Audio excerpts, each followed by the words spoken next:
I'm Elliot, a 32-year-old software engineer living in Austin, Texas.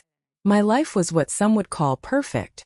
I had a stable job at a tech company downtown, a cozy house on the outskirts of the city, and a family that seemed straight out of a magazine ad. My wife, Nina, was a talented interior designer with an eye for detail and a smile that could light up any room. And then there was Liam, our 5-year-old son, who filled our home with laughter and chaos. Well, at least I thought he was my son. Life wasn't without its challenges, but I always brushed them off as normal hiccups. You know, the kind every couple goes through after years together. But looking back now, those little cracks were warning signs I chose to ignore. It all started one spring morning, when I received a text message from an unknown number. The message read, "Are you sure about the kid's origins?" Attached was a photo of Liam sitting on the shoulders of a man I didn't recognize. He looked older than me, maybe mid-30s, with a cocky grin plastered across his face. At first I wanted to laugh it off. Who sends something like this anonymously? It had to be a prank, right? But deep down something gnawed at me. That unfamiliar man looked too comfortable holding Liam. Too familiar. I tried shaking it off, telling myself it was nothing, but the image kept replaying in my mind. It felt like a splinter under my skin, small yet impossible to ignore. What if there was truth behind those words? No, I couldn't let myself spiral into paranoia. Not over something so ridiculous. But the seed of doubt had been planted. Over the next few days, I found myself watching Nina more closely. She seemed her usual self, busy juggling work calls and playdates, but I noticed subtle things. Like how she hesitated whenever I asked about her day or quickly changed the subject when I mentioned old photos. One evening while putting Liam to bed, I caught myself staring at him. His features were sharp, angular, so unlike mine. Was it just genetics playing tricks on me? Or was there something more sinister lurking beneath the surface? By the end of the week, I couldn't take it anymore. I needed answers. If that meant confronting Nina or digging deeper into my own fears, so be it. For now, though, I shoved the thoughts aside and told myself everything was fine. After all, what proof did I really have? Little did I know the worst was yet to come. Doubt is a funny thing. At first, it's just a whisper. A faint murmur you can easily dismiss. But once it takes root, it grows louder, spreading like ivy until it chokes out everything else. That's exactly what happened to me over the next few weeks. Nina started acting strangely, or maybe I was just paying closer attention. One night, I walked past the kitchen and heard her whispering into her phone. Her tone was tense, almost defensive. When I asked who she was talking to, she snapped, "It's none of your business." None of my business? Since when did she get so secretive? We used to share everything, even the mundane details of our days. Now it felt like she was building walls around herself and dragging Liam along with her. Then there were the little things, like how she avoided looking me in the eye during dinner, or how she suddenly became overly protective of Liam whenever I tried to discipline him. It was as if she was guarding him from me. One afternoon, while cleaning out the garage, I stumbled upon an old shoebox tucked away in a corner. Inside were pictures from before we got married, photos of Nina with friends, family, and someone else. A man with the same cocky grin from the anonymous photo. My heart sank. Who was he? Why hadn't Nina ever mentioned him? Every unanswered question felt like another brick being pulled from the foundation of my reality. It was like standing in front of a glass wall, seeing everything clearly but unable to touch it. The truth was right there, taunting me yet completely out of reach. That night I made a decision. If Nina wouldn't give me answers, I'd find them myself. I contacted a private investigator named Greg, a guy I'd met through a mutual friend. He promised discretion and results within 2 weeks.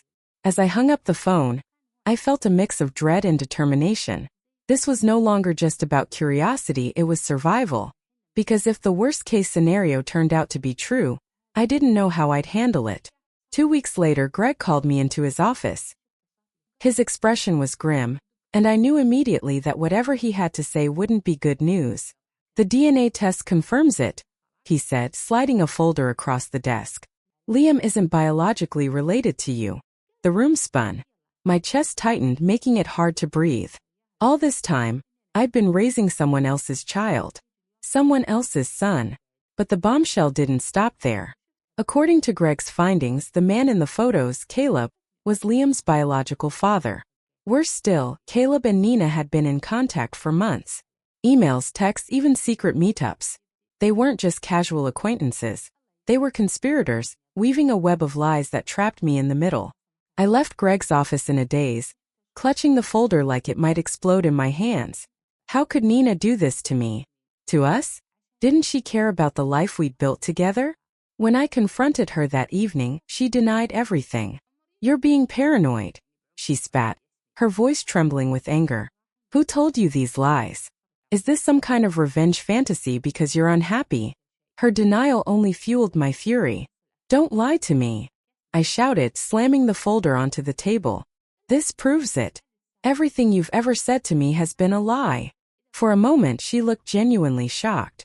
Then her expression hardened. "Fine," she hissed. "If you want the truth, here it is. Caleb and I were together before I met you. But that doesn't change the fact that Liam needs stability, and you're tearing that apart." Her words hit me like a punch to the gut. Stability? Was she seriously using our son as an excuse to justify her betrayal? By the end of the argument, I was exhausted. But one thing was clear. I couldn't keep living in this toxic charade. Something had to give, and soon. It didn't take long for Caleb to worm his way back into my life. One afternoon, while I was grabbing coffee near the office, he appeared out of nowhere, flashing that same cocky grin from the photo. "Elliot," he said, clapping me on the shoulder like we were old friends. "We need to talk." I froze, my blood turning to ice. How dare he approach me so casually after everything? But before I could tell him to leave me alone, he launched into a rehearsed speech about how misunderstandings had spiraled out of control. "This isn't your fault," he insisted, his tone dripping with false sympathy. "Nina and I made mistakes in the past, sure, but you're the one who stepped up for Liam. You're the real father figure here, not me." His words twisted inside my head like a knife. Part of me wanted to believe him, to think that maybe this whole mess could be resolved if I just let go of my anger. But another part, the rational part, knew better. Caleb wasn't trying to make things right. He was trying to manipulate me. He kept pushing, using Liam as leverage. "Look, I don't want to disrupt his life any more than you do. He loves you, man. Don't throw that away because of something that happened years ago." The irony was almost laughable.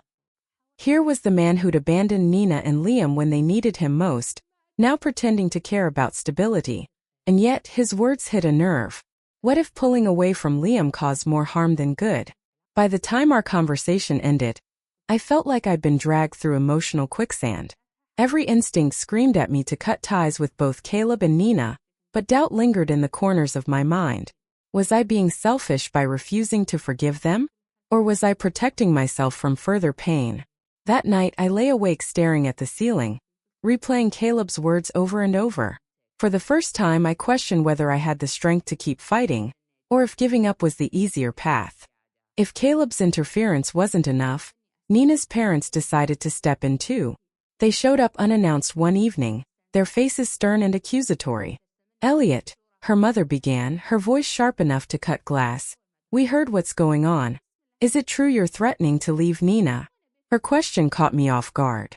Threatening? That wasn't how I saw it. I was simply trying to protect myself and Liam from a toxic situation. But before I could respond, her father chimed in. "You've had 5 years to build a family with that boy," he said, pointing toward Liam's room. "Now you're just going to walk away?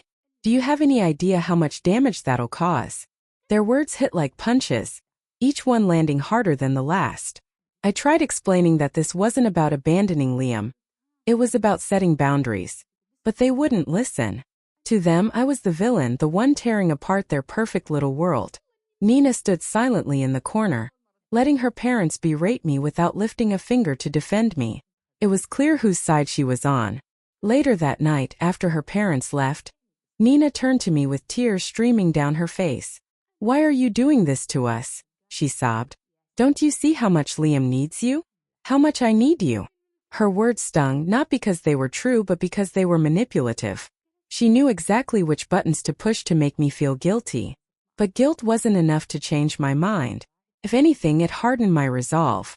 These people, Nina, her parents, even Caleb, were determined to keep me trapped in their web of lies. The only way out was to break free entirely. The next morning I called Dr. Harper. I need help, I admitted, my voice trembling. I don't know how to deal with all this pressure. She listened patiently, then offered some advice that stuck with me. Boundaries aren't just lines you draw, they're lifelines. Without them, you'll drown. For the first time in weeks, I felt a glimmer of hope. Maybe I couldn't fix everything, but I could start by fixing myself. Walking into Dr. Harper's office felt like stepping into a sanctuary. The room was warm and inviting, with soft lighting and shelves lined with books that spoke of resilience and healing. She sat across from me, her calm demeanor instantly putting me at ease. So, she began, leaning forward slightly, tell me where you are now. I hesitated, unsure how to articulate the whirlwind of emotions swirling inside me. Betrayal, anger, confusion. They all tangled together like a knot I couldn't untie. But as I talked, the words came tumbling out. I told her about Nina, Caleb, Liam, and the suffocating weight of their deceit. Dr. Harper listened intently, her eyes never leaving mine. When I finished, she nodded slowly. Elliot, she said, her voice steady and reassuring. You've been carrying this burden alone for far too long. It's time to reclaim your power. Her advice hit me like a lightning bolt. For years, I'd let others dictate my worth, Nina, Caleb, even society's expectations. But now, for the first time, I realized I had a choice. I could either stay trapped in this toxic cycle or break free and redefine my life on my own terms. She suggested I confront Nina and Caleb one last time, not out of anger, but to set boundaries. This isn't about winning or losing, she explained. It's about closure. You deserve peace, Elliot. And sometimes finding it means walking away. Her words were like a flicker of light in an otherwise pitch-black tunnel. Suddenly, the path ahead didn't seem so daunting. By the end of the session, I felt a renewed sense of purpose. I wasn't just fighting for justice. I was fighting for myself. As I left her office, I knew exactly what I needed to do next. The day of the confrontation arrived, and my nerves were frayed like old rope. I invited Nina and Caleb over under the pretense of discussing Liam's future. They showed up together, which only fueled my determination to see this through. Once everyone was seated in the living room, I took a deep breath and began. I called you both here today because we need to settle things once and for all. I know everything, the affair, the lies, the DNA results. And I'm done pretending like nothing happened. Nina's face turned pale, her lips trembling as tears welled up in her eyes. How can you say that? She cried, her voice cracking. After everything I've done for this family? You're the one who pushed me away. Her words stung, but I refused to let them derail me. No, Nina. You betrayed me. You lied to me. And you used Liam as a shield to keep me silent. Caleb chimed in then, his tone smooth and manipulative. Come on, man. Can't we figure this out? I just want what's best for Liam. Isn't that what matters most? His casual dismissal of my pain ignited a fire within me. Stop pretending like you care. I shot back. You abandoned him before I even came into the picture. Don't act like you're some kind of hero now. The argument escalated quickly, each accusation slicing deeper than the last. By the time it ended, I felt like I'd been through a war zone. But amidst the chaos, one thing became crystal clear. I couldn't stay in this toxic environment any longer. I'm filing for divorce, I announced firmly, looking directly at Nina. And I don't want anything to do with either of you moving forward. As they left the house, I collapsed onto the couch, physically and emotionally drained. But despite the exhaustion, I felt a strange sense of relief. For the first time in months, I was in control of my own destiny. Packing up my belongings felt surreal, like dismantling a chapter of my life piece by piece. Each box reminded me of memories, some happy, others painful, but none defined who I was anymore. Moving out wasn't easy. There were moments when doubt crept in, whispering that maybe I was making a mistake. But every time it did, I remembered Dr. Harper's words. Closure doesn't mean forgetting. It means choosing yourself. Thankfully, I wasn't alone. My friends rallied around me, offering support in ways I hadn't expected. Sarah, my coworker, helped me find a cozy apartment downtown. Mark, my college buddy, spent weekends helping me unpack and repaint the walls. Their kindness reminded me that not everyone leaves when things get tough. Slowly but surely, I started rebuilding. I joined a local hiking group, rediscovering the joy of nature. I picked up painting again, something I hadn't done since childhood. Life was still messy like an unfinished canvas, but I was learning to embrace the imperfections. Then one evening I met someone new. Her name was Clara, and she worked at a bookstore near my apartment. We struck up a conversation about literature, and before I knew it, hours had passed. Unlike Nina, Clara listened without judgment and respected my boundaries. For the first time in years I felt hopeful. Maybe love wasn't dead after all. It just needed the right foundation to grow. Letting go of Liam wasn't easy. Even though he wasn't biologically mine, I loved him like my own son. The thought of losing him completely was unbearable. After much deliberation, I decided to write him a letter. In it, I explained that while I wouldn't be living with him anymore, I would always care for him deeply. I included a photo of us together, along with my phone number and email address, encouraging him to reach out whenever he wanted. A few weeks later, I received a package in the mail. Inside was a drawing from Liam, a stick figure portrait of us holding hands, with the words, "I love you, Uncle Elliot," scrawled across the top. Tears streamed down my face as I held the paper tightly. It wasn't perfect, but it was enough. Enough to remind me that our bond transcended bloodlines. From that moment on, I accepted that Liam would always be a part of my past, but my future belonged solely to me. Sitting at my desk one quiet evening, I opened a blank journal and began writing. At first, the words flowed hesitantly, but soon they poured out like rain after a drought. I wrote about the pain, the betrayal, the heartbreak, the sleepless nights. I wrote about the lessons I learned and the strength I discovered within myself. Most importantly, I wrote about hope. Looking back, I realized that walking away wasn't just about escaping a toxic situation. It was about reclaiming my identity, my voice, and my ability to trust again. Life wasn't perfect, but it was mine, and that made all the difference. As I closed the journal, I glanced out the window. The city lights sparkled like stars against the night sky, reminding me that every ending is also a beginning. I finally decided to walk away and never look back.